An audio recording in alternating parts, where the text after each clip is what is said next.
बिस्मिल्लाहिर्रहमानिर्रहीम।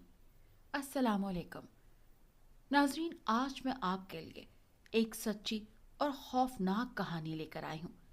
लेकिन इससे पहले कि मैं कहानी शुरू करूँ, जो लोग हमारे चैनल पर नए हैं उनसे गुजारिश है कि पहले हमारे चैनल को सब्सक्राइब कर लें ताकि आपको हमारी इस तरह की दिलचस्प कहानियाँ बर वक्त मिलती रहें। मेरा यकीन करो बेटा, मैंने कुछ नहीं किया, ज़ोहरा बेगम ने बेबसी और बेचारगी से भरपूर लहजे में कहा। भला मुझे क्या जरूरत थी महानूर को मारने की? वो मेरी पोती थी और तुमने कैसे सोच लिया कि मैं अपनी पोती को मार सकती हूँ? पूरा टीवी लाउंज ज़ोहरा बेगम की फैमिली से भरा हुआ था। उनके तीनों बेटे नौमान, अरसलान और फैजान, उनकी बीवियां इरम, शबाना और मोमिना समेत उनकी औलाद भी जमा थी।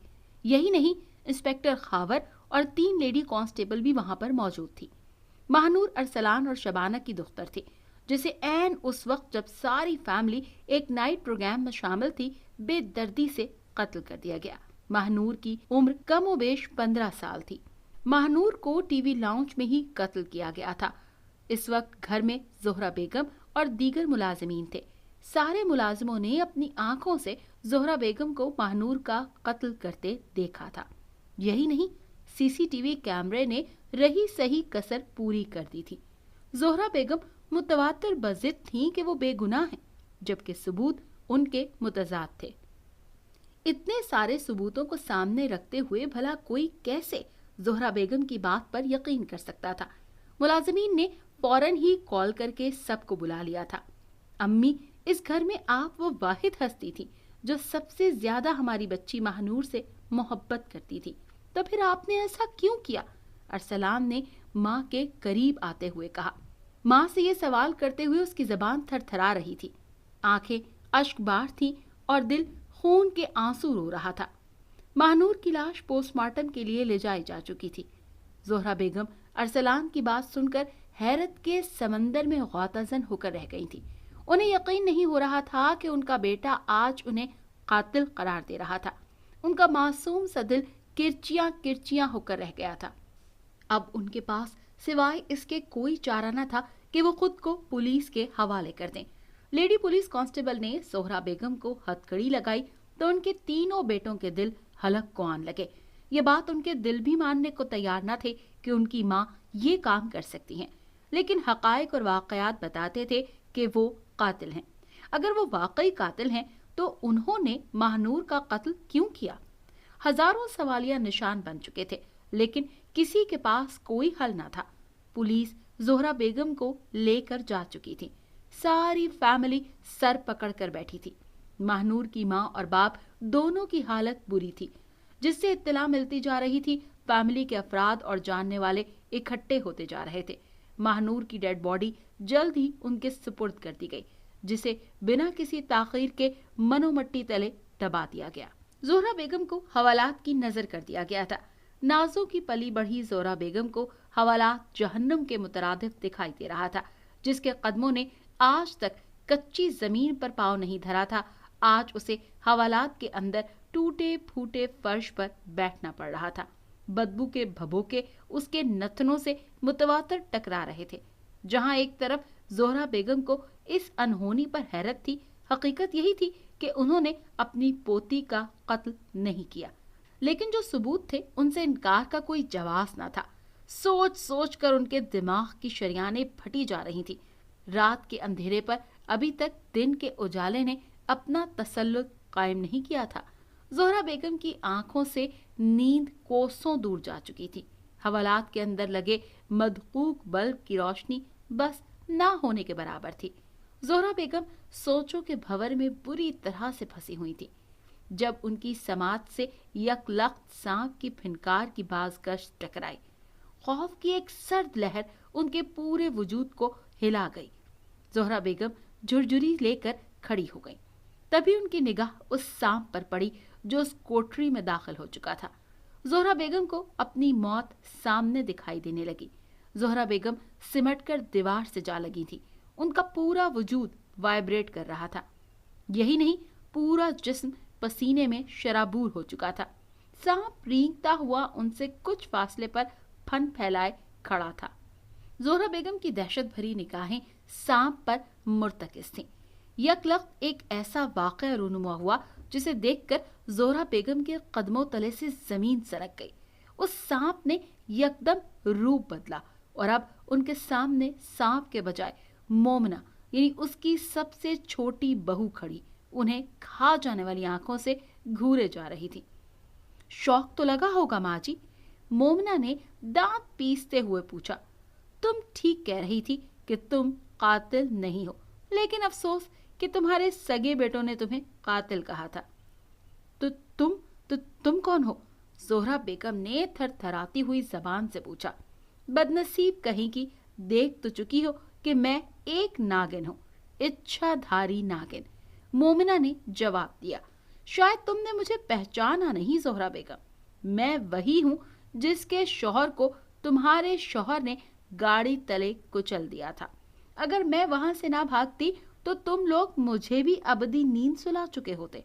मैंने उसी दिन तहैया कर लिया था कि तुम्हारे खानदान को तहस नहस करके रख दूंगी, और इसकी इब्तिदा मैंने तुम्हारे खावन से की। उसके जिस्म में मैंने इतना जहर भर दिया था कि उसका जिस्म गल सड़ गया, तड़प तड़प कर मरा। तुम्हारी पोती को मैंने तुम्हारा रूप धार कर ऐन उस वक्त मारा जब सब मुलाजिम देख रहे थे। तुम्हारी मौत पक्की है, लेकिन मरने से कबल तुम अपने पूरे खानदान की तबाही का मंजर देख कर मरोगी जोहरा बेगम। इतना कहकर मोमना ने एक बार फिर नागिन का रूप धारा और जैसे आई थी वैसे ही पलट गई। जोहरा बेगम की रगों में दौड़ता लहू मुंजमद होकर रह गया था। उन्हें अच्छी तरह से याद था कि उस रोज मरने वाला नाग अपनी गलती की वजह से मरा था। तेज रफ्तार गाड़ी के सामने यकदम आ जाने की वजह से वो कुचला गया था। उन्हें अपने सुहाग की मौत भी याद थी। डॉक्टर ने कहा था कि उन्हें किसी जहरीले सांप ने डस लिया था। पलक झपकते में उनका सारा जिस्म काला पड़ गया था, जगह जगह आबले निकल आए थे। हालत इतनी दिगरगू हो गई कि फौरन दफन करना पड़ा था। जोहरा बेगम को इस बात पर ताव चढ़ रहा था जब उनके बेटे ने मोमिना को घर को लाकर उसकी रूदात सुनाई कि उसकी माँ बाप गुजर गए हैं, वो अच्छी लड़की है और वो उससे शादी करने का मुतमन्नी है। मोमिना शक्ल सूरत के एतबार से काफी खूबसूरत थी। बिला चू चरा उसे कबूल कर लिया गया। इसके बाद इस खानदान के बुरे दिन शुरू हो गए। जोहरा बेगम की आंखों में आंसू उमड़ आए थे। वो जानती थी कि कोई भी उनकी बात पर यकीन नहीं करेगा। एक लंबे अरसे बाद उन्हें अपने खालिक की याद आई। हाथ दुआ के लिए उठे, आंखों से आंसुओं का सैलाब जारी हो गया। यही वो हालत होती है जब अर्श फर्श कमाल एक नीली छत वाला रहमान और रहीम अपने बंदों की आहें सुनता है। जोहरा बेगम की दुआएं भी ऐन उस वक्त कबूल हो गईं। जोहरा बेगम को जेल भेज दिया गया। अदालती फैसले के मुताबिक उन्हें सजाए मौत सुना दी गई, लेकिन फैसले के दूसरे ही दिन उनकी फैमिली ने उन्हें मुआफ करके रिहा करवा लिया। उस वक्त भी जोहरा बेगम रो रो कर सबको यकीन दिलाती रही कि वो बेगुनाह है।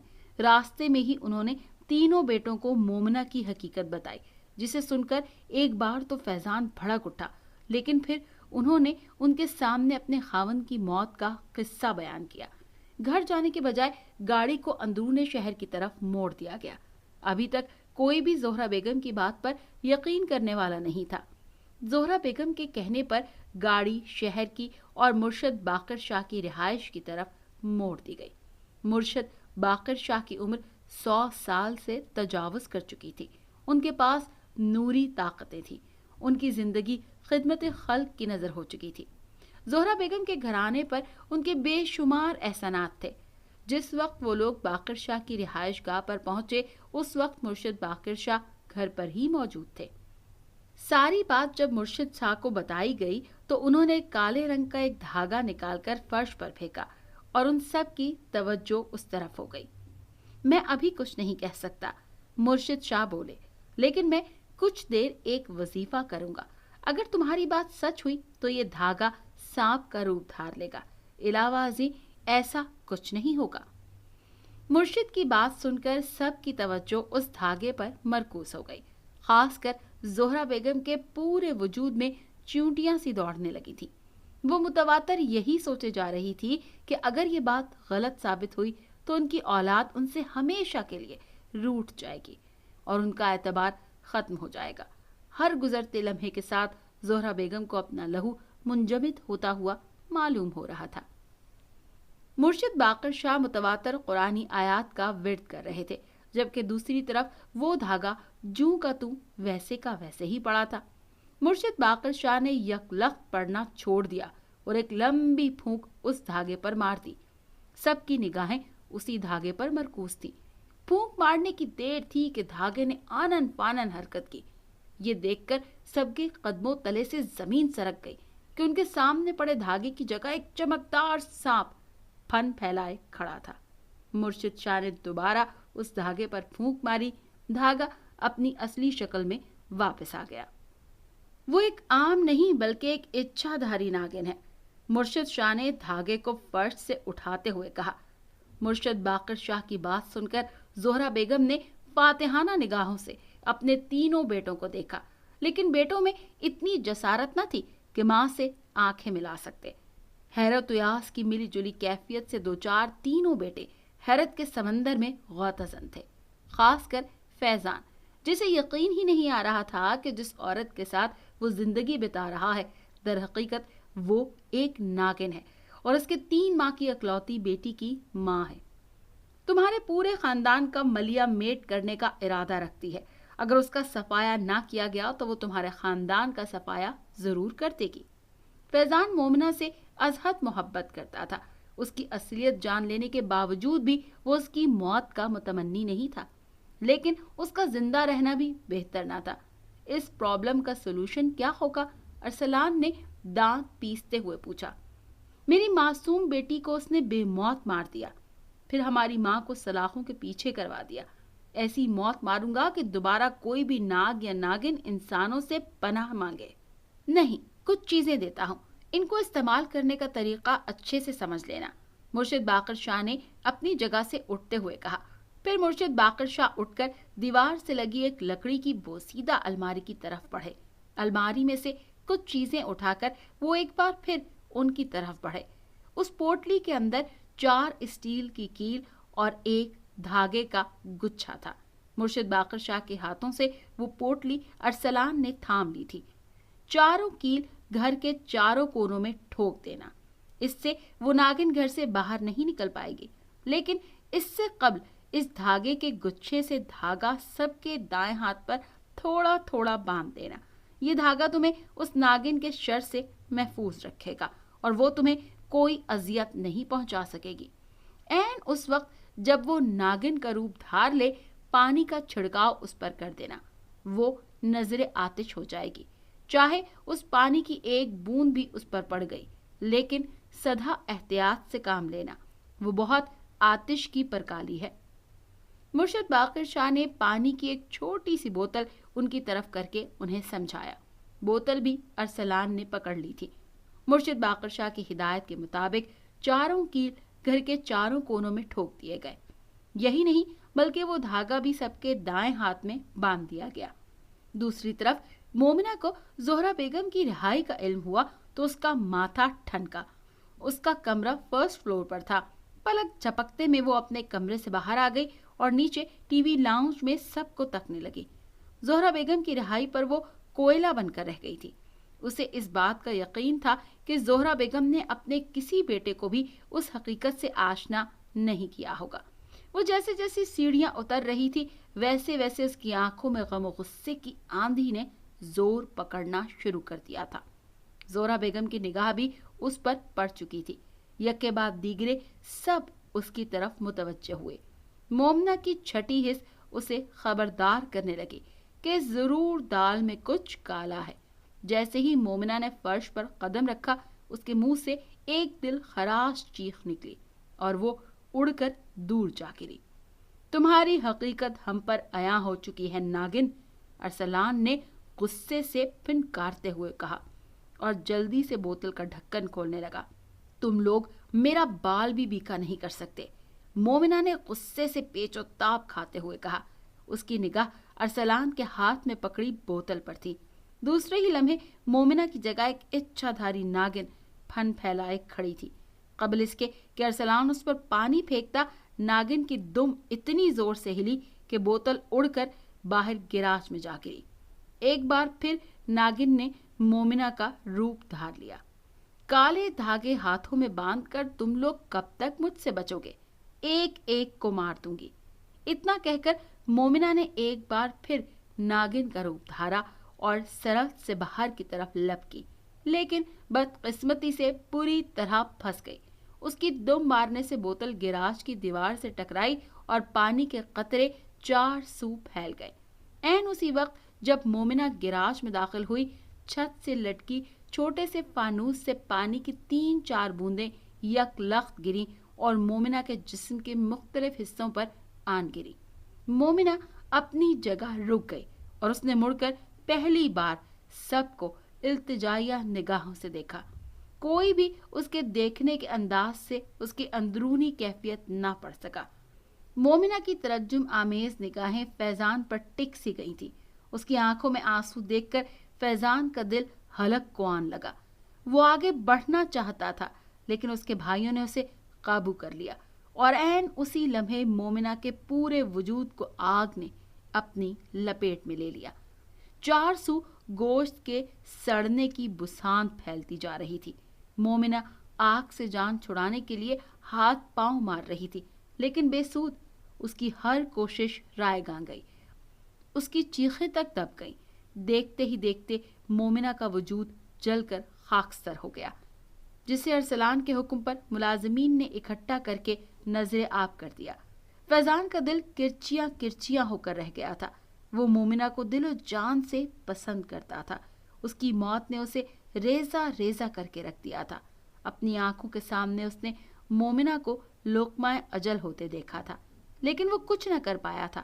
اس کے دگرگوں کیفیت سے اس کی فیملی ممبران آشنا تھے، لیکن محبت انسانی روپ میں ایک دشمن تھی جو پورے خاندان کا صفایا کرنے والی تھی۔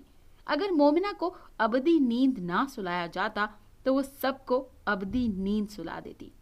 فیضان دھیرے دھیرے زینہ چڑھنے لگا۔ کمرے میں آ کر اس نے کمرے کو اندر سے لاک کر دیا۔ بیڈ پر منہ دوسری طرف کیے اس کی بیٹی خواب خرگوش کے مزے لوٹ رہی تھی۔